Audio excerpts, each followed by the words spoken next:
அடிவாரத்தில் அமைந்திருந்தது. அந்த கிராம மக்கள் எல்லோருக்கும் ஒரு விஷயம் பொதுவாக இருந்தது. அவர்கள் அனைவரும் முருகனை மனதில் கொண்டிருந்தனர். ஆனால் ஒரு வருடம் அந்த கிராமம் கடுமையான வறட்சியால் பாதிக்கப்பட்டது. மழை பெய்யவில்லை. பயிர்கள் உலர்ந்துவிட்டன.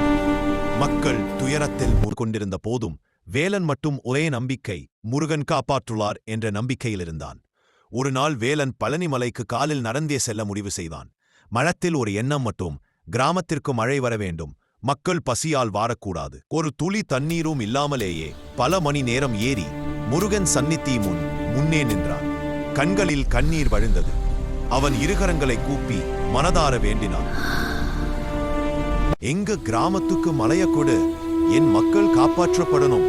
அவன் பிரார்த்தனை முடிந்த உடனே திடீரென மலையின் மேல் மேகங்கள் திறந்து வந்தன. இடியும் மின்னலும் ஒலித்தது.